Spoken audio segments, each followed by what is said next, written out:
Watch him throw the ball, we gon' pick it off. You gon' let him hit the hole or you gon' cut it off. You gon' play through fourth and long or you gon' punt it off.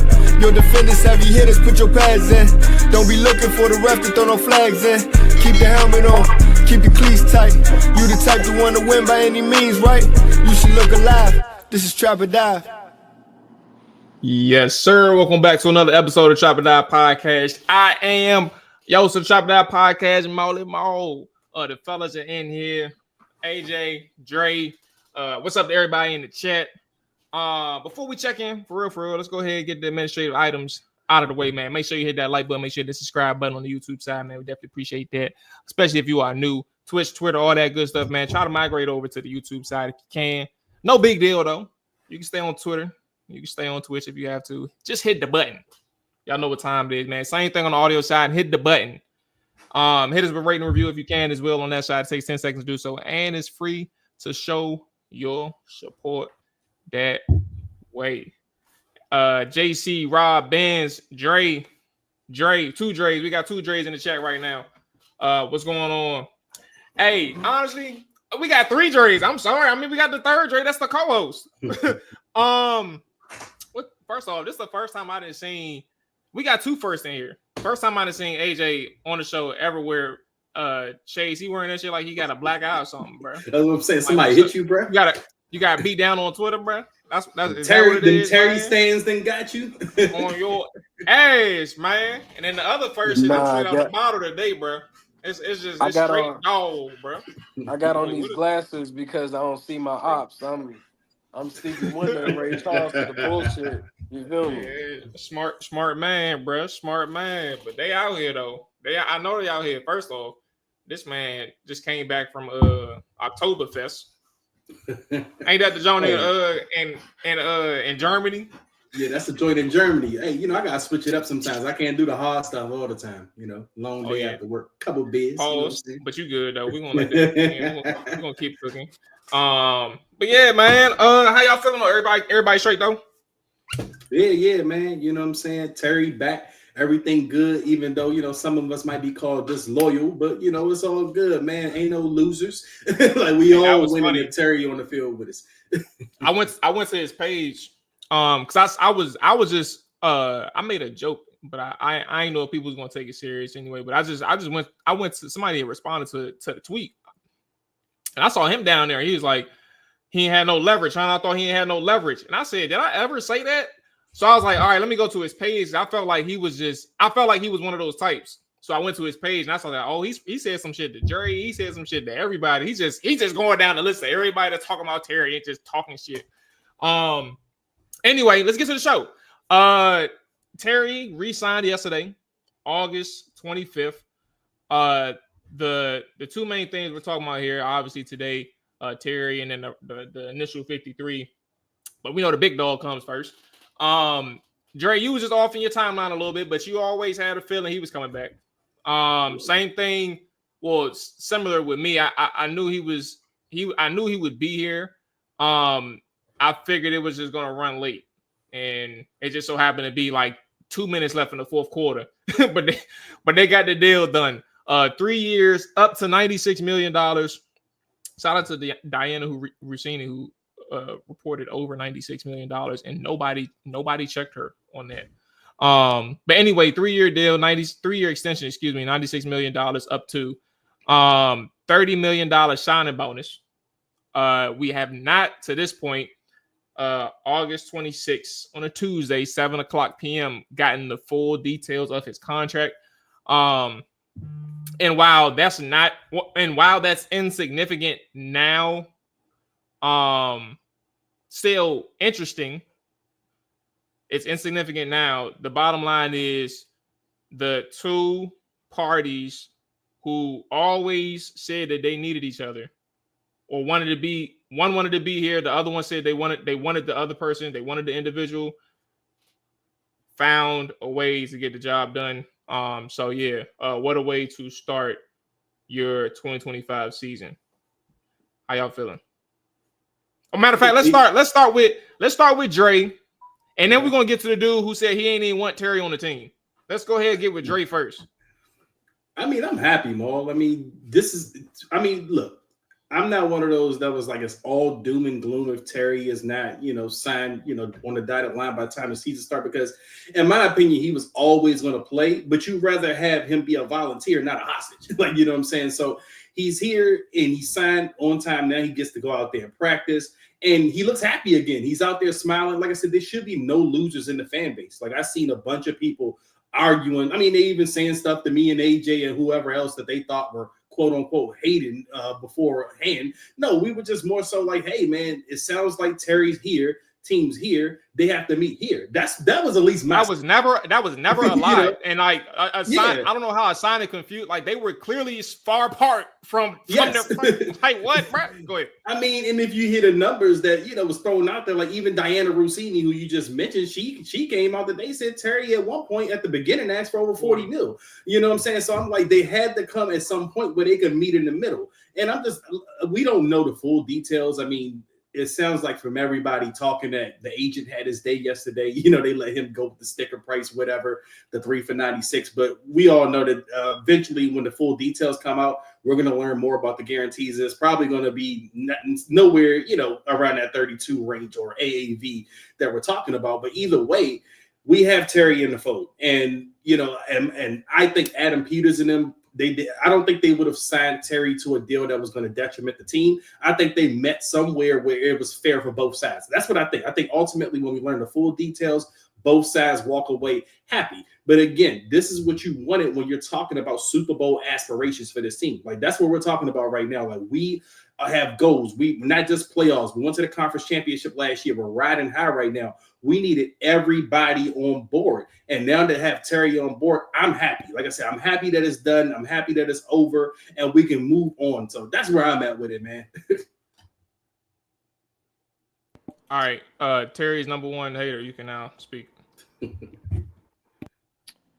Yeah, I mean, I think with the Terry thing, overall, like Dre touched on, our main conversation was just like, bruh, get it done. You feel me?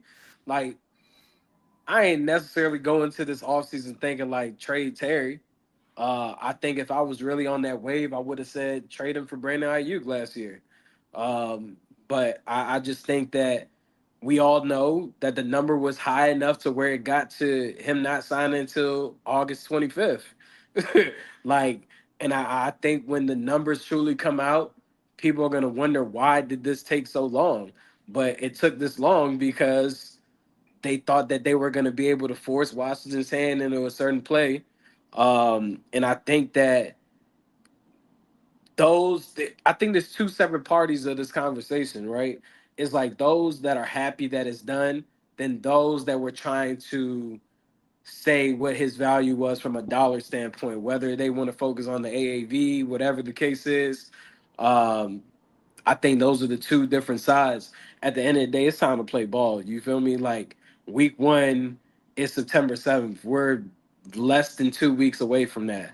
So at some point you gotta get rid of the feelings or what you thought you were gonna get and get ready to play ball. I mean, not only did you see Terry sign his extension, you also seen Trey Hendrickson in the same situation arguing for a contract get a bump. And that's honestly that's what I thought Washington was gonna do for Terry. I thought that they were gonna bump up his pay for this year and just keep it pushing for the following year.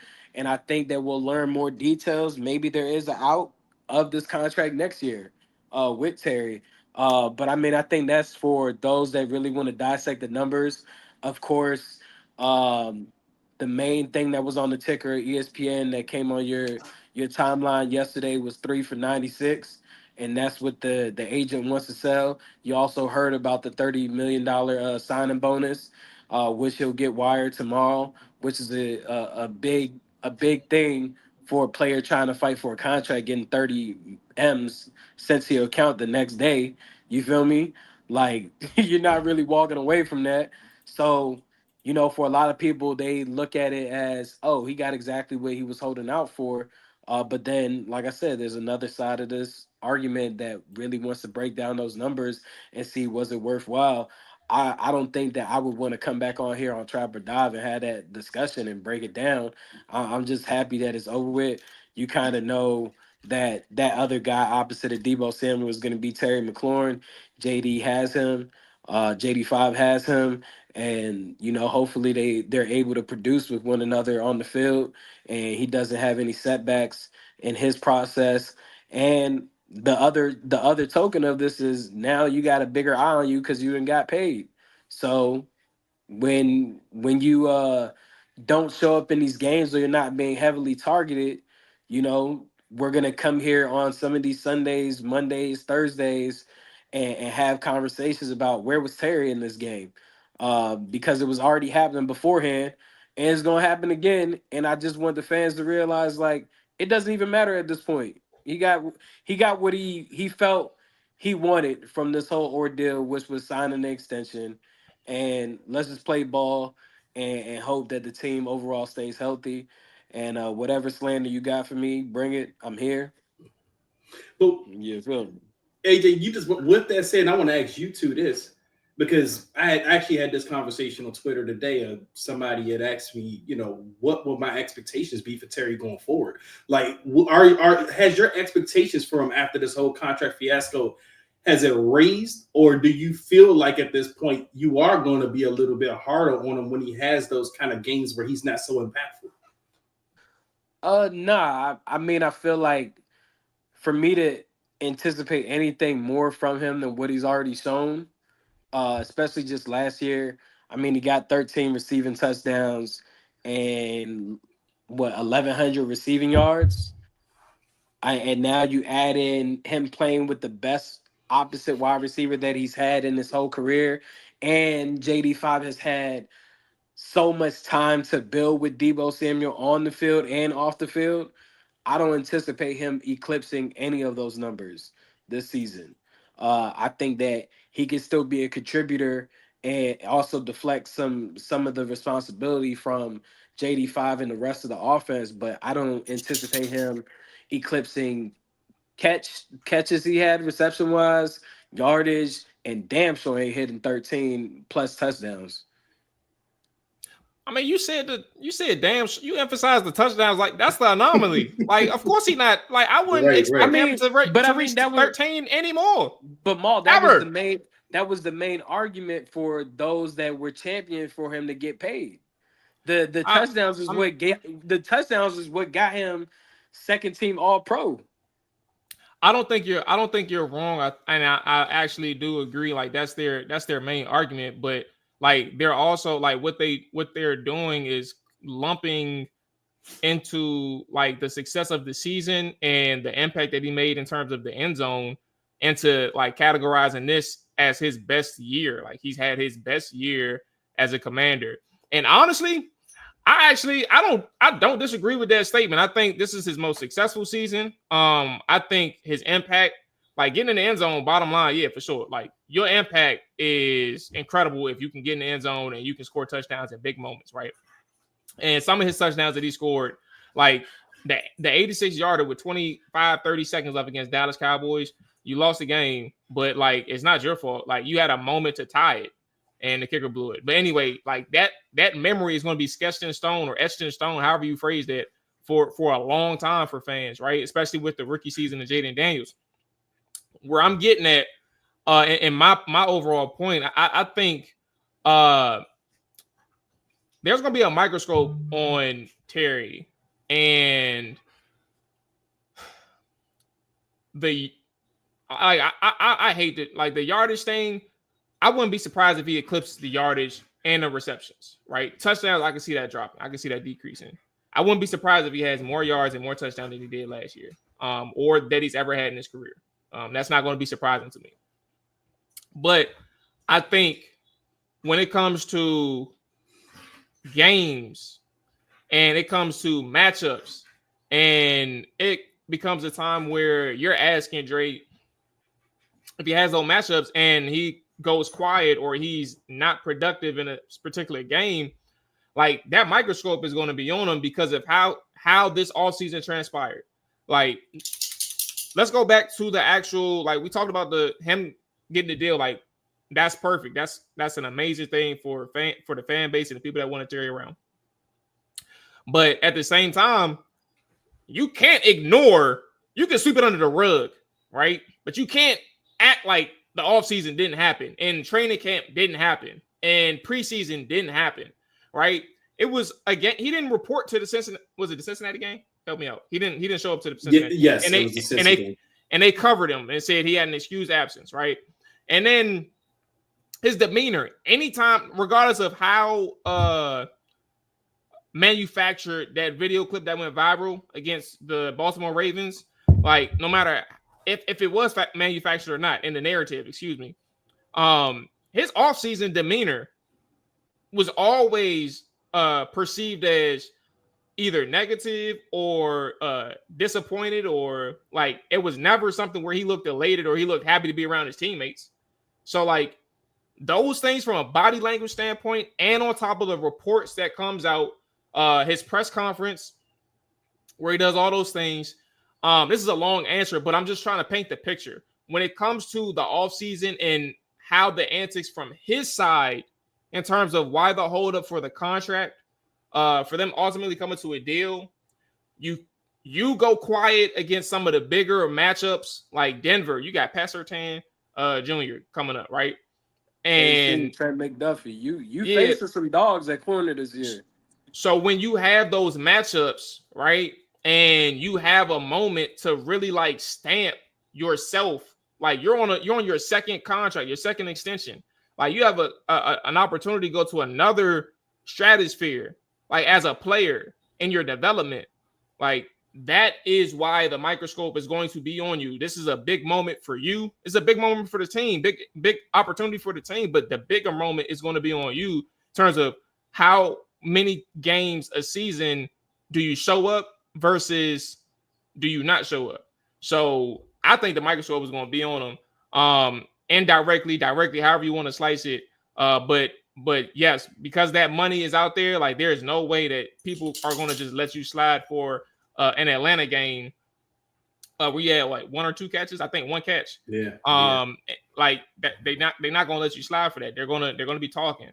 Do I think he's going to have games where he goes quiet? I think that's. I mean, I don't think it's out of this world. Like the system already proved he can be phased out based on how Jaden sees the field. So I think there's going to be games like that regardless. But how did he play? And I think that's what should be starting. And the way I look at it is, and when I was asked this question, I had to sit there and think about it. And for the numbers, if Terry stays at the numbers that he's been consistently putting up throughout his career, that's fine by me. You know, I don't need him to go out and be this 1,300, 1,400 guy for me to be satisfied with what they gave him. But what I kind of want to see kind of be limited going forward is those games where he's not so impactful. Because I went through the games last year. I went through the list, and I also compared it to his peers, you know, the guys who he wanted to be kind of paid in the same stratosphere of. And Terry had 5 games under 25 yards receiving last year. When I looked at like DK didn't have any games under 25 yards. I think CD may have had like 1 game under 25 yards. Justin Jefferson, Chase, those guys don't really have those type of games. Now, I mean, like I said, it's unfair probably to compare them to those guys, but when you kind of put yourself in that, I want to make this type of money like those guys, then you start looking at it like, okay, Terry, we need you to not have these inconsistent performances. You know, I mean, I understand you're playing against great cornerbacks. I mean, like AJ Terrell, but then you got the rookie Quinyon Mitchell who had him quiet in 1 game last year. And it's like, okay, Terry, those are the games that I want to see kind of diminished from your catalog. Like, I don't want to see too many of those games. I'm not asking you to go out there and give us 100-yard performances every week, but I do want to see games where you're getting involved and you're separating, you know, you're beating some of these some of these great cornerbacks. I mean, yeah, you may not go out there and just dog them, but we also want to see you go out there and show why you are a number 1 receiver. And Terry's capable of that. But again, we just want to see less of those type of games. Like I said, when you go through that season and you see 5 games under 25 yards in a season, and then you look and he has these really big games. So it's like you have these yin and this yang with Terry. And it's like, yeah, he's going to have these great games, but then he's going to have these games where he disappears. So you want to see those games where he disappears come, you know, more to the 0 side, like closer to the 0 side than the 5 side. And he can hit his numbers, you know, by just being consistent across the board. And then he's going to have those really big games. He may go out there and get the 1,400 yards if he can limit those games where he's not so impactful. And I understand, you know, you talk about the quarterback and, you know, wide receivers are dependent on those guys. And that makes sense when you got Taylor Heineke out there throwing you the football and Sam Howell out there throwing you the football. But when you have Jaden Daniels throwing you the football now, those excuses kind of go out the window a little bit. So, again, I'm not going to be disappointed with Terry if he goes out there. He puts up the same kind of performance that he's been putting up, you know, as far as like at the end of the year when you look at his numbers. Like, if he's putting that up, that's fine. But no, if he's having these games, like these 5 games or so, no. Hey, bro. Right. Hey, shout out to Tim, because I just had a clip. I had a clip stashed, bro, from a podcast last month, bro, where AJ was talking to you, bro, and hey, bro, shout out to Tim checking in, man. Look at all Tim talk. And all talk, yeah, bro. What did I say? He said I'm glad you asked. I'm glad you asked. Here you go. Hold on. Here it is. I forgot. Hey, Timothy, I don't want Terry McLaurin back. So hey. Oh, he must be. I can carry. Hey, bro, that's exactly what you said, bro. Was that when I was out, Mo? You was out, bro. It was just me and AJ, bro. I mean, I personally could care less what happened with his situation, honestly. But you know, that's just my take. To say I'm mad is crazy. Bowie said I'm mad too. How am I mad, like, bro? To say I'm mad, I'm not mad at all. Like, but I could care less about Terry's situation. You feel me? Like, hey, bro. AJ took them shades off. I'm just speaking from a football standpoint. Bruh. Hey, Hey, bruh. that man ain't no Nah, game bruh. changer. Why you do? Cause like Hey, some bro, of why y'all you doing funny. that? Why you doing Some that, of y'all bruh? funny in this chat. Y'all talking about he was being triple team. Go look at the all 22. So what is Yeah, I Justin could show some of Jefferson? them jokes, bro. What is Jamar Chase Oh, getting then? If he's getting triple oh. team, then what are those guys getting? Because they still producing. You feel me? So I don't know. Like uh honestly, to be on, if I'm gonna be honest with the Trap or Die viewers, the way that I found out about the call, I mean about Terry McLaurin's deal is Linnell Willingham of 106.7 The Fan called me on the phone and he was just so excited on the phone. I'm like, bro, what's good? Like, what's going on? And he was like, Terry got his money. Terry got his money. Terry got paid. And I'm just like, oh, okay, that's what's up. And I went back to my life. You feel me? Like, I mean, I let Linnell You ain't talk about it a celebrating with little him, AJ? bit, but it was just like, okay, That was the cool. main Like, two. what Linnell, was the numbers? Linnell talking about some 60% chance he playing week 1, bro. I don't even know why we didn't go harder when he was on the show. I'm like, bro, you like, I don't. We let him slide for that. I don't know. Like, AJ. Me and AJ. That was the one time we was on point with anything Terry at the same time. Like 110% chance he's playing week 1. I don't know what the hell Linnell was thinking. Yeah, I mean, I knew he was gonna play. At some point, bro, you got to either give in, especially if you request a trade, and then none of the teams are trying to pay you what you're asking for. You don't have anything else to fall back on. Like, it had to get done either way, whether it was gonna be a raise for year one or whatever. So I wasn't mad. I knew that he was gonna have to play for Washington. Like, whenever I would tweet about the Tyreek Hill thing online, I was more so messing with 106.7 The Fan, the Junkies producers, because they started looking at our stuff even more and using that as part of their programming. So like the Tyreek Wait, Hill what you talking thing, about? Oh, like never just mind. anything that we do, bro, anything conversation wise that might be something for them to add to the mix, they'll bring it up. And they ran with that story for whatever reason. I don't listen to them, but I got told about it, and then it became a topic. You feel me? So at the end of the day, I don't hate Terry. I just don't think that he's as great as You just some of don't you want him on the guys. team. Yeah. I just don't think he's as great as some of you guys believe him to be. And yes, I would gladly trade him for Tyreek Hill. I mean, who wouldn't? If you say otherwise, you're an idiot. But Well, we ain't gotta go down that lane because yeah, he signed the extension. Yeah. I but just Isaiah. had to. all I'm saying is, all in all, he got paid. We'll learn more about the contract if those want to indulge in that information. He'll be on the team. Hopefully, he understands what now comes with this, like we just stated about the microscope. And we just see what happens. But other than that, I don't hate the man. I just don't think he's as good as a lot of you guys were out here, going crazy for the man about. I don't think he's good like that. All Like, right. Well, let me ask one more question since we're on like you personally. You had asked me why was I so optimistic. You actually asked me twice because the second time it was me and Dre on the show. But you had asked why were we so optimistic about Terry being signed, or Terry having getting an extension. Where I'm asking you, where exactly was you at? Because I lean. I don't know your answer, but I lean that you didn't think he was about to be a commander after 2025. I mean, I asked the question to bring more conversation on here, but at the same token, I still don't know where that stands because I still don't know if there's truly an out for after this year. Like, I still need to see the full breakdown of the contract to get a better understanding of how they even view Terry beyond 2025 season. So, I mean, I still think that they pursue a wide receiver in the offseason as far as draft, We sticking whatever. on. I'm just I'm saying we. that I know. I that's just know. my AJ opinion gonna though. find a way to get back That's to why them I asked. guns, man. Put the gun down, AJ. Put it down. I'm Bro. asking you The gun is always. I'm always was dangerous, your bro. head at? I know you understand, Yeah. but I just don't. I don't want you to kind of stray away from like what you thinking was going to happen next year. Like we ain't even worried. Like we getting ready for 2025. I'm just asking you where was your head at when you asked us about why we were optimistic? Like, were you sure that he wasn't going to be here after 2025 when you asked the question?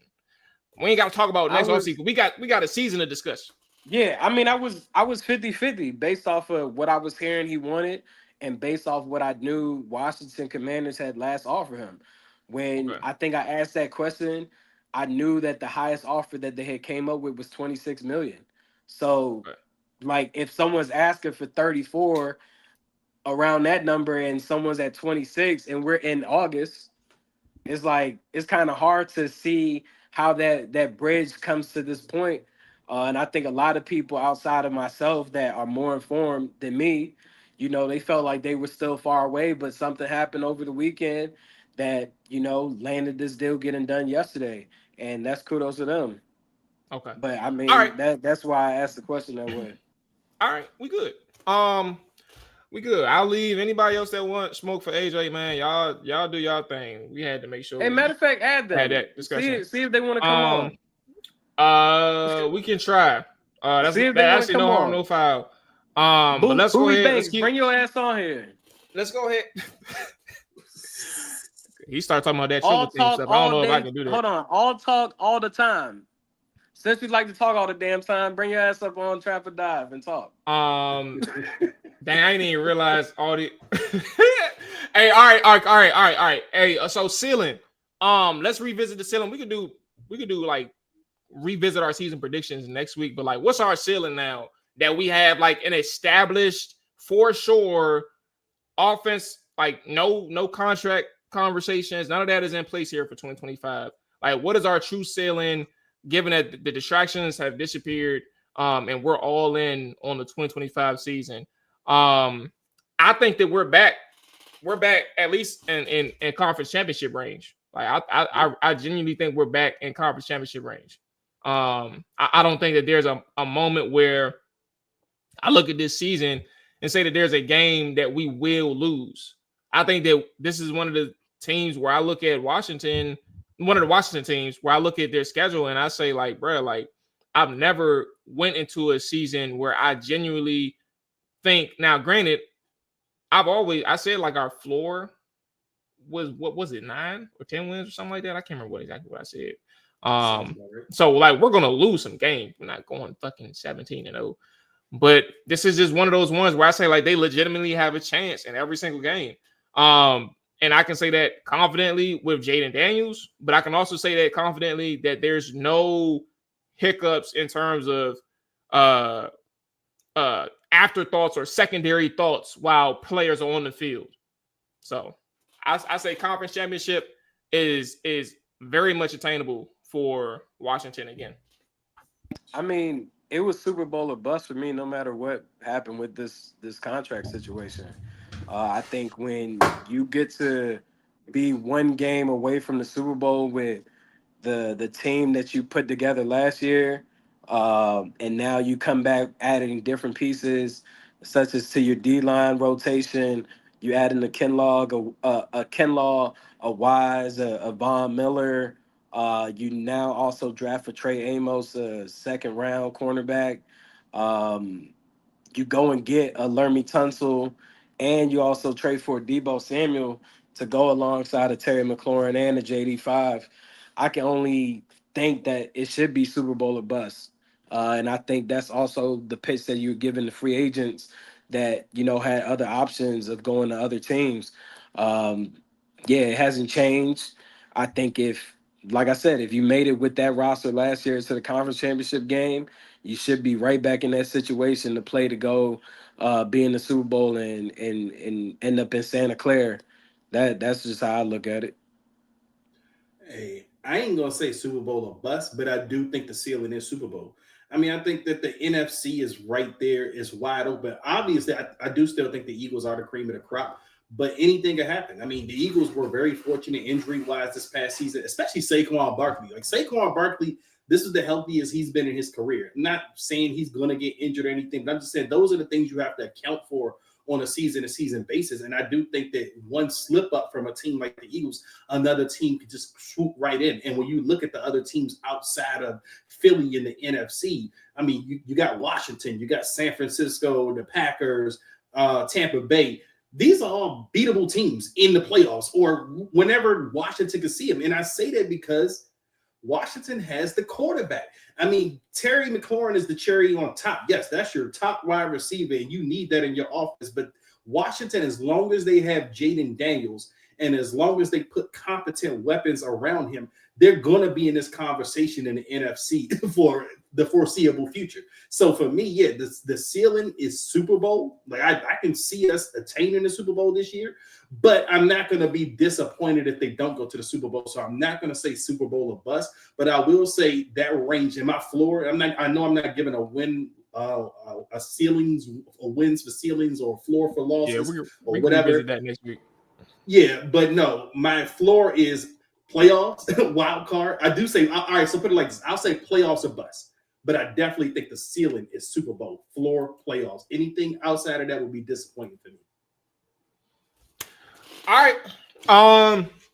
Let's go ahead and talk about our sponsor. We ain't talk about them in a little minute.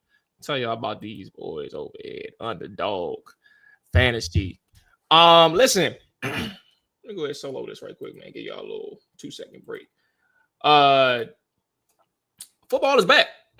And Underdog is the best place to make your picks and win money all season long. Playing on Underdog is easy.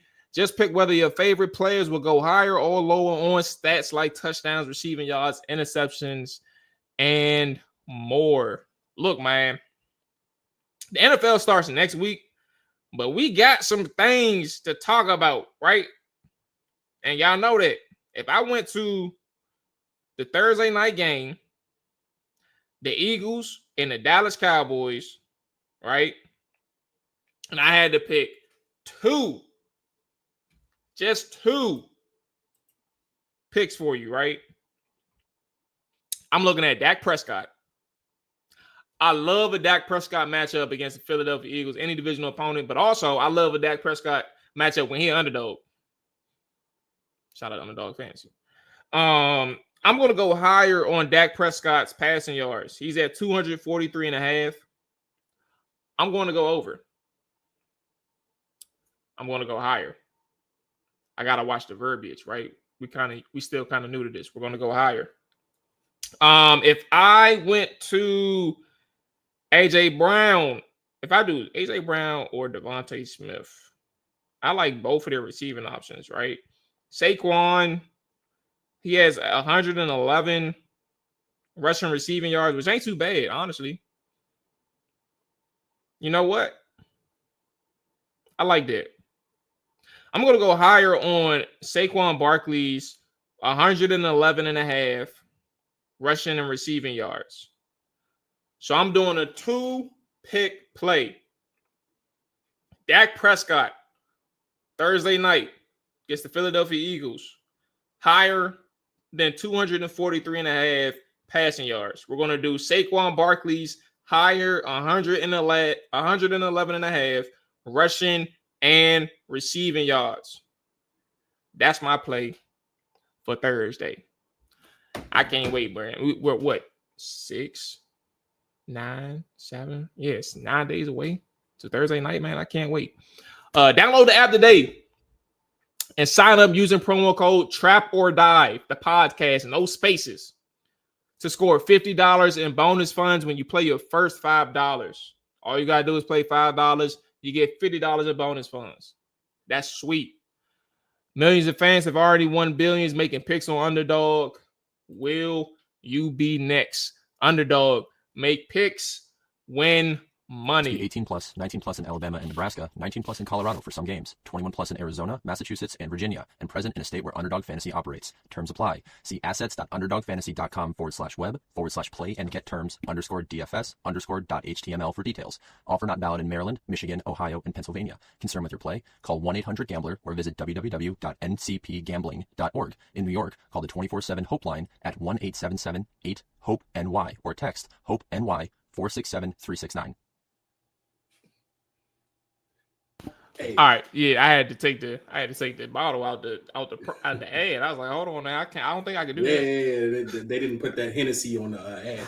Hey, Yeah, JB said I look like a guy he was stationed in Louisiana with, and that guy can shoot ball. Now I was never stationed anywhere, let alone Louisiana, but I could definitely shoot ball, so I might be related to that dude in some kind of way. Like you get me on the basketball court. Hey, come on now, Maul. Hey man, I set records every time I step out. I can set a record. Shoot, you ain't been out Walker Mill with us, bro. You ain't been out Walker Mill. Well, I ain't been out Walker Mill. Yeah, you ain't been out. I've been other places. Man. All right, man. I hear you, man. I'm trying to see what's up with that, bro. I'm trying to see if you hoop with it. I ain't gonna lie though. I ain't not shit. Mine's dead, man. I ain't gonna lie to you. They call me Maul Pierce for real, like. And this season, this hooping season, bro, I've been straight ass. I ain't even gonna hold you, bro. And it's making me mad because we got new people on the court this summer, bro. People that we ain't seen in previous years, and the courts be packed. And I'm like, bro, like I can't buy a bucket. I'm missing layups. I'm at this point, I'm like the rim tricking me, bro. And I'm looking like I can't even call myself Maul Pierce no more. Like not this year. I got one more hooping session, and that's this Sunday. If we end up going out there on Sunday, outside of that, man. If I ask it up then, it's over. It's a do or die session, bro. It's it. I gotta go out there and average. We going to 11 or 13 sometimes. I gotta go out there and average at least 6 points a game. I gotta do it. I ain't got no. Get a bucket, man. They want you to get a bucket. That's all. Jay Tizzy is funny, bro. He said, "I'm getting better. I don't sound like a hostage no more." I think you know what. I ain't even no comment. That's it. We're gonna move on. He said, "I want to hear." Oh no, not at all. Shout out to the people in charge because I'm glad they gave us that. They fed us that MP3. All right, let's get to the roster breakdown, the initial 53. So, a couple things that stand out. I don't know if y'all have should I share the roster for you all for the conversation, or I'll do it. No, I don't think it's nobody important. It wasn't nobody important. No, I meant more so for the actual conversation itself. Matter of fact, I'm gonna do it. Yeah, I'm about to say I'm gonna do it for us and for the viewers as well. My side note, as I bring this up, everybody that's in the chat that's watching live on the YouTube side, make sure you hit that like button, make sure you hit the subscribe button. Twitter, Twitch. Appreciate y'all watching. If you're new on Twitch, hit that follow button. If you want to try to migrate over to the YouTube, where the main content is. Side note, Jake Martin film session is out as well. I never even said nothing about that initially, but if you want to take a look at that, you can. It is on the channel. Try to migrate over to YouTube, and we can talk some ball over there. All right, so here is the full list of players that made the initial 53. So like I was mentioning, any surprises that stood out to you all? I think if there's anything for Washington, it's that where's the dude at? The linebacker, like El Cajo. I'm gonna have to get used to saying that name. That's not a name that I'm used to. But El Cajo is probably the biggest name for Washington, but also if you look at Javonte Jean-Baptiste, not a big deal, but Cleveland Farrell ends up getting cut on that defensive line, right? So you're talking about a younger guy in John Baptiste who makes it on the initial 53. I think they really like him, and honestly, I liked what I saw in a small sample size, but I don't want to over exaggerate or overemphasize those small amount of reps to say that he had something special, but they like him. All right. Anything that stands out to you all?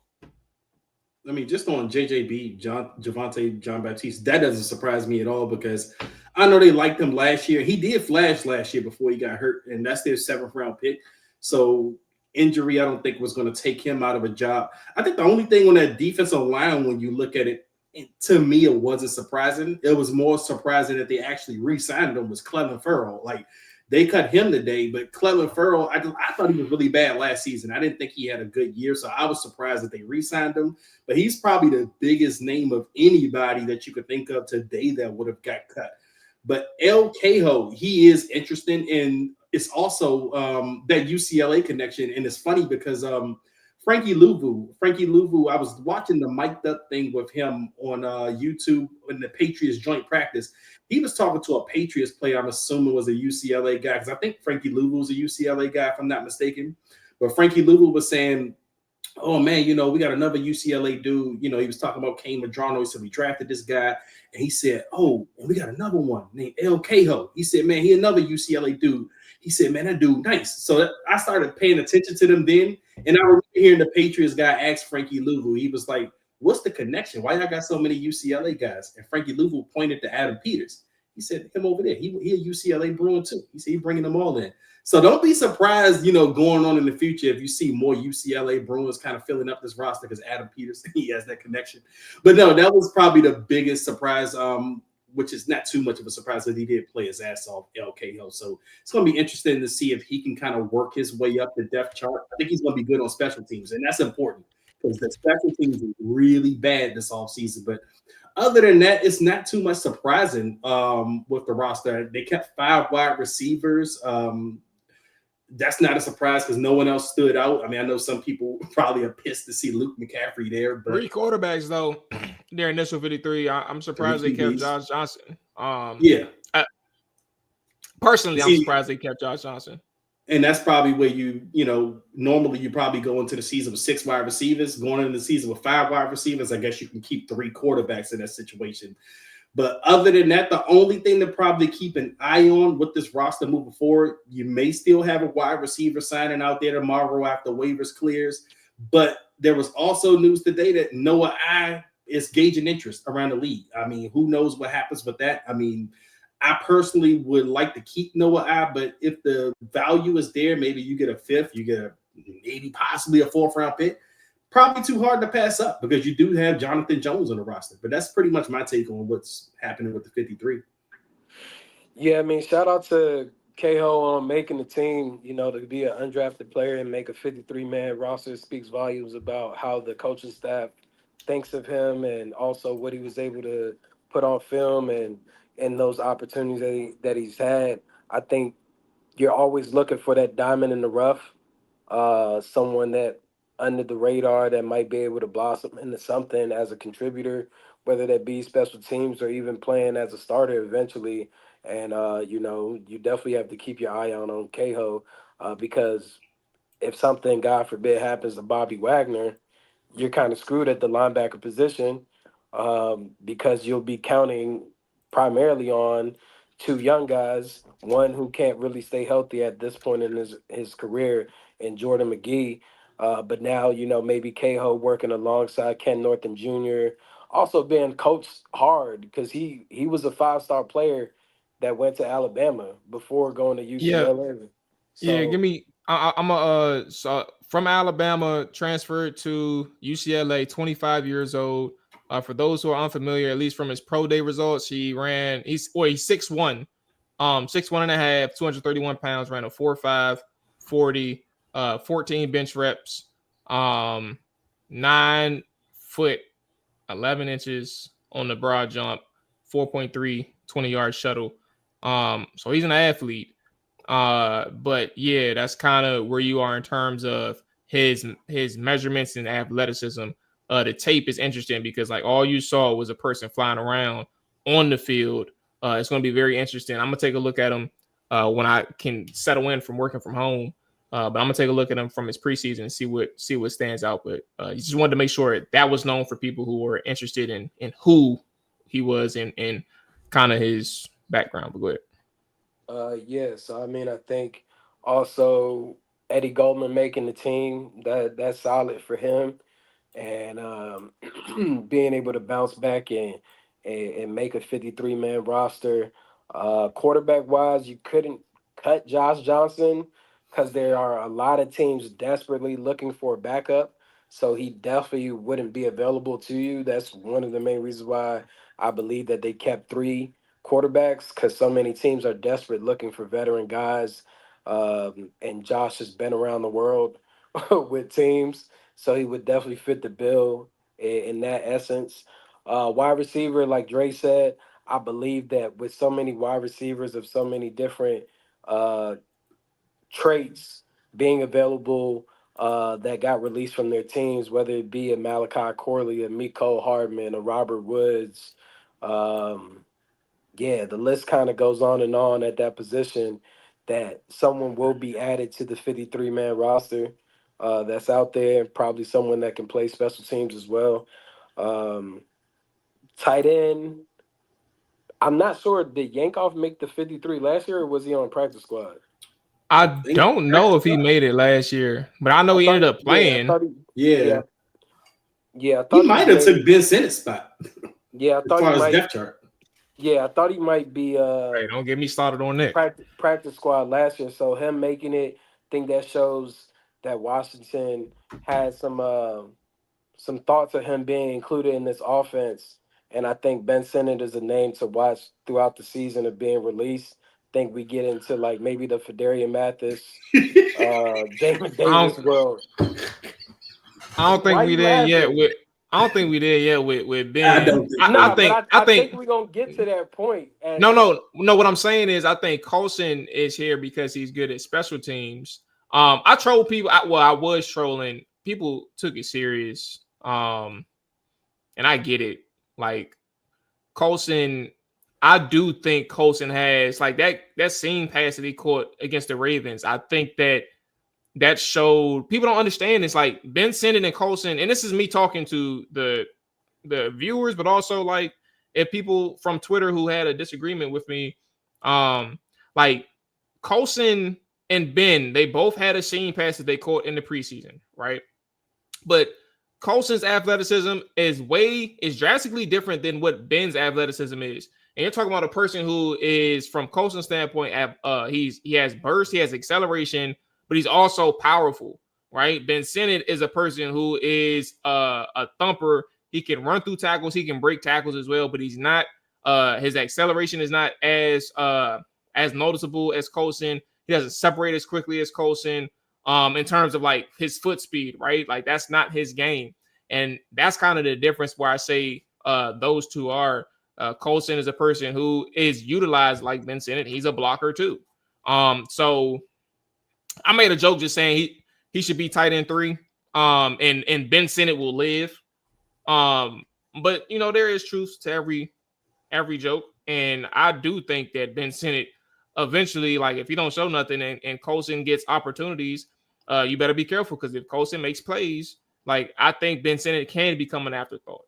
I don't think we're at that stage yet, but I do think primarily Colson is on here for special teams. It's just a matter of time. Like if they want to try to get him in on offense, like there's some things that they can do. Well, could it be a situation where, and we play video games. I play college football a lot. The archetypes, when you talk about archetypes, I think of what's the name? Sinnott is more of what you call a gritty possession guy, and I think of Yankoff maybe more into the vertical threat type of guy. But I'm thinking, what if Sinnott could he possibly be groomed behind the John Bates role, whereas Colson Yankoff can kind of be groomed behind the Zach Ertz role? You know what I mean? Like if John Bates goes out with an injury, who replaces John Bates? If Zach Ertz goes out with injury, who replaces Zach Ertz? I think Ben and Colson is honestly in the same boat. I don't think we have that's the thing. I personally don't think we have a tight end like Zach Ertz, and I don't think we have a tight end like Colson. Like Zach Ertz is like a pure receiver, tight end, a move guy that you can put you can split him out wide, things like that. Colson is your H-back, just like Ben, except for you can put Ben and Colson in line, and like Colson is a person who can be in the backfield just like Ben, but like those are how you utilize him. Like Colson is not I don't trust him as a wide receiver. Like I don't trust him like split out wide. Like he's not that savvy as a route runner. He was a running back. He used to be a running back. Like he ain't like that for me. I think Ben and Colson come from the same cloth. I just think that Colson is more athletic. I think Zach Ertz is in a role completely by itself, and I think Colson's athleticism is something completely by itself. That's kind of where I'm at. Yeah, I mean, and then to just touch on the rest of the 53, kind of surprised in some regard. My personal opinion, I'm surprised Percy made it. But of course, I know they gave him an extension, so that kind of shows that they believe in him in some regard. Um, I would also say the Noah Igbenogany thing has to be real. When those type of conversations come out, more than likely it's gonna take place. I mean, when you have a Jonathan Jones that you bring in that can play outside and the slot, and you push Mikey back to the slot, and he has the versatility and now playing outside since he did it last year, you kind of really don't have a need for Noah Igbenogany to just sit on the roster. You can kind of pick up a pick and also save that extra spot for someone else to be active, or be a piece on the team in general. So I think that Noah does get moved within the next couple of days or so. Yeah, I'm also happy that George Fant made the team as a rotational piece at tackle on the offensive line. Um, it was interesting to find out that Sam Cosmi, who they kind of been raving That's about possibly yes on puck. pushing to play week one, now got put on pup. So that leaves us to wondering who's going to be the starting line. Whether Wiley's going to move to guard, or is he going to be the right tackle, or maybe does Chris Paul get a look? I really don't know, but I Yeah. mean that'd be interesting to find out tomorrow when they practice. Who is that starting unit for the offensive line? That would be very telling if Josh Connolly will get the start or the nod at right tackle, or will it be Andrew Wiley, or do we have another Aunt Viv, light skin, dark skin moment where they rotate like they did last year? But yeah, I mean, I don't think that the cuts, it wasn't anyone mind blowing that you like, damn, they should have made the roster. But I do want to say congratulations to those that did make the 53, like a Keho. Like it's hard to be undrafted and make a 53-man roster. So definitely big kudos to him. And yeah, just ready to start playing ball and getting these guys to all gel with each other, and also seeing what moves are made within the next 24 hours, who gets picked up and who do they make a part of their practice squad. I got one more thing, and then I'm done.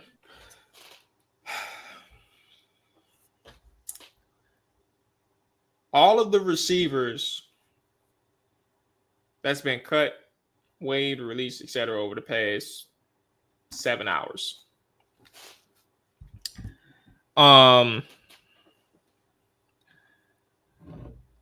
They're like,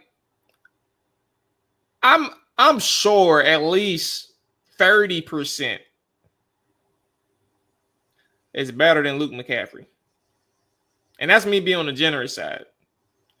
I'm not saying with that comment, Washington just why don't y'all just cut Luke and go ahead and move on?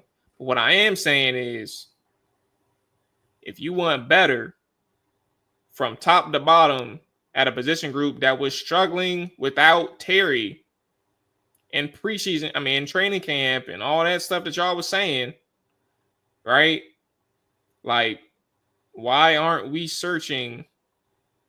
Or I shouldn't say why aren't we, because they can still probably get somebody, but And they got to go through why? waivers today. Yeah, so like they should be trying to find something better to completely fill out this roster. And shout out to Ja'Cory Brooks, because I thought I'm sure he's going to go to practice squad at this point. Like he did enough.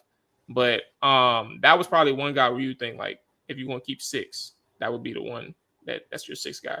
But in terms of Luke, that's where I'm at. Like, they like him. And they liked him from practice reports and all that stuff. And coaches say they like him more than the fans have opinion of him. Fans' opinion of Luke. So that's just a thought. That's kind of where I'm at. Like, there's a lot of names in the receiver market at this point after these cuts, and I think that if you're really serious about upgrading that position, you need to be real about who you got there. And I was gonna say, it's a guy out there, and I know it's more than just football, but Malachi Corley, who the Jets cut, when he came out of college, I kind of thought of him as like a Deebo Samuel Jr. because of what he can do with the ball in his hand. And if you're looking at anybody to kind of add to this roster out of the receiver group, he will be one of those guys that really intrigues me because of what Cliff likes in his offense. Cliff likes guys that can do something with the ball in their hands, like, guys that can make plays with the ball. And if you got a Deebo and you got a Malachi Corley in the mix, you got two guys at any given time that can be dangerous with the ball. But again, I know it goes outside of football, and I know here and up in New York that Malachi has some issues, possibly attitude issues, and that may not warrant the commander tag that Adam Peters and Dan Quinn likes to talk about. But that's one of the names today that really intrigued me when I saw his name out there.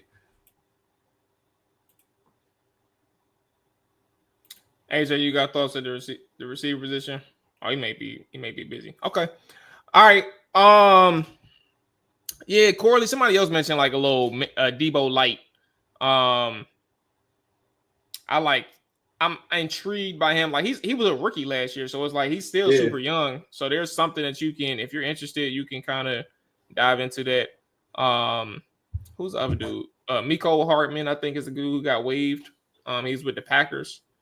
Mecole Hardman is a guy, like he's actually a special teams guy, and like he's a veteran too. So if you really want to fill out your roster, he's a guy that you can look into.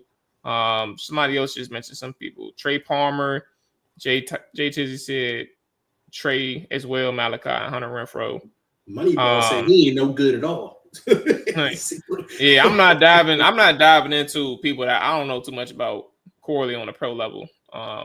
I mean, they said he should get a second chance somewhere else, a fresh start. Cool. But I'm out of my business on that. I mean, it's an opportunity. It's an opportunity to get an actual wide receiver. Like that's just how I look at it. Depending on who gets through waivers, like you have an opportunity to add an actual wide receiver that can also probably contribute in special teams to where you don't need a Luke McCaffrey, or even if you want to just keep him around for the hell of it, so be it. But you can pick up a contributor. You could. You could. Jalen Lamore, yeah, I heard about him, but he may be in Miami. I think we're talking about that defensive back. So you got a little connection to Miami, but we'll see. But that's also if like Washington moves on from Noah. But then that's also like Jalen is probably a starter, like the way they talk about him. So I don't know if he's gonna be a fit in Washington. All talk. All right. That's gonna wrap it up for us. Again, if you want to slander AJ, you can find him at Saint Mual on Twitter. He is there. What's good with you, bro? What? He is there all day, all night, 24/7, man. Do your thing, bro. Your man said if you want to slander AJ, go to his IG. I ain't saying that about your IG. No, he said X. I mean, not IG, but his X account. AJ, you welcome to slander AJ. I'm confused. You said you wanted people to come on here and that's what we doing next episode. So the money balls, the all day talk about damn mouth. Whoever else, y'all bring y'all asses up here on the next Trap or Dive episode. Whoever else said they would love to debate me, like I'm Skip Bayless or something, or Stephen A. Smith. Bring y'all asses up here and chop it up with myself, Mual, and Dre. You feel me? Yes, sir. We can. All right, so look, we can actually. Every time I do this, like people don't like joining the link. Like people like to do that, but we can do a open show and have people come through. We did say we had a guest next Tuesday, so I want to get the timing right on that one, and then we can like on the back. Oh, we ain't gonna do it too long. Tuesday? Hey, while we on the show right now, are we back to the 2-a-day schedule next week with the season starting next week? I mean, I know the Eagles Cowboys are back on Thursday next week. Yeah, next week because we're back on next week two times a week. 3 times. We got the Tuesday, Thursday, and then we got the Sunday. Talk about the Thursday off camera. Yeah, we won't have to, but we were supposed to talk about that this week. So yeah. Well, we got a couple minutes before the next before all 32, so we can talk about that now. We can go get up out of here. All right, let's go ahead. Pause. Let's not confuse. I'm not going to confuse y'all. We'll be back next Tuesday. Trap or Dive Commander shall be back next Tuesday. R32 live tomorrow, 7 p.m. Eastern. And yes, 2 days out of the week, 3 days total with the live post game recap. So y'all take it easy, all that good stuff. We up out of here. Dre, AJ, let's talk for a second. Peace. Yes, sir.